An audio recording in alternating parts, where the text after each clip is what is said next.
السلام عليكم وعلى كل اللي بيشوفونا، واهلا بيكم في مطبخ ساسي.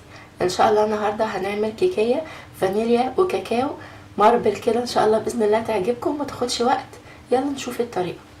بسم الله الرحمن الرحيم. المكونات طبعا هتبقى بدرجه حراره المطبخ. في الخلاط هنضيف 3 بيضات،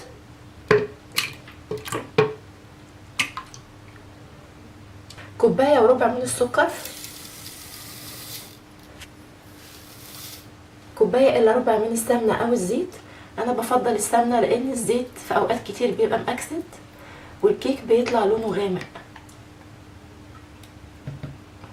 كوبايه من الحليب، لو احتجت هضيف اثناء العجن، بس انا عايزه الكيك يبقى القوام بتاعه تقيل شويه. نص معلقه صغيره من الفانيليا، وهنخفقهم كويس. هنصب الخليط. بسم الله. هضيف 3 كوبايات من الدقيق. بسم الله، تدريجي بس علشان يفكوا معانا بسرعه.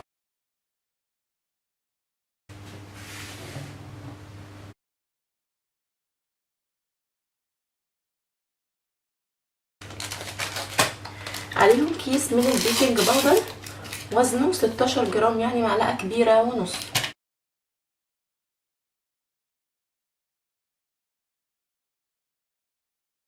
اضيف شويه صغيرين من الحليب. اخدت لها كوبايه وربع من الحليب كلها على بعضها كده. ده قوام الخليط تقيل شويه اهو. هنصب جزء من الخليط علشان نضيف له كاكاو. هضيف 3 معالق كبار من الكاكاو الخام، طبعا حسب درجه الكاكاو بتاعك. الكاكاو ده فاتح شويه فهضيف 3.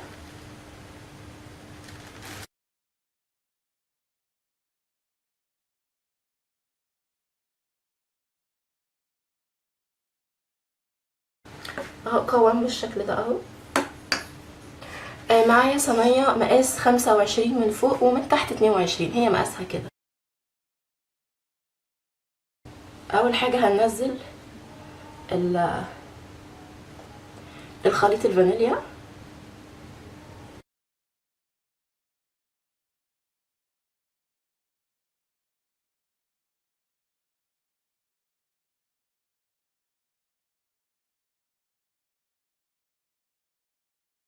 بعدين هنضيف الكاكاو.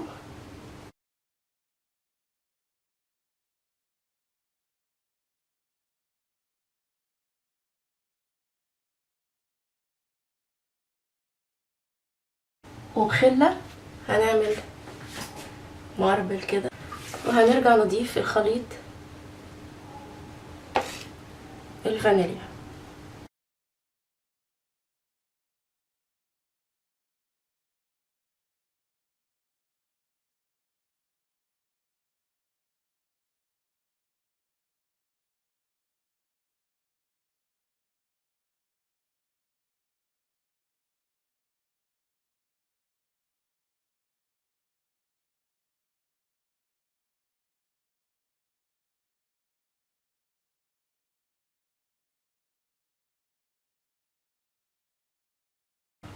الفرن سخن على درجة حرارة 180. هتدخل الفرن لمدة من 55 ل 60 دقيقة.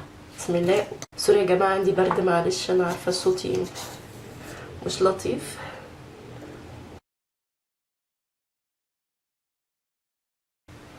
شوفوا يا جماعة عاملة ازاي. بسم الله.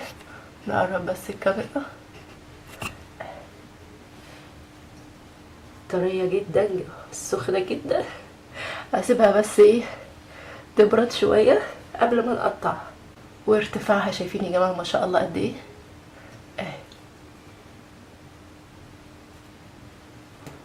بسم الله نقطعها.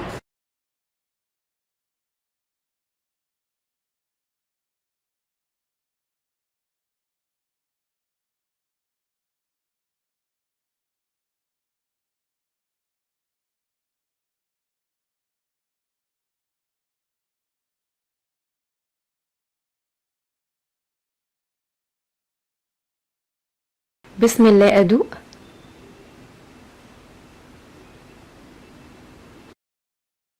طعمها غاية في الروعة، جربوها إن شاء الله بإذن الله تعجبكم.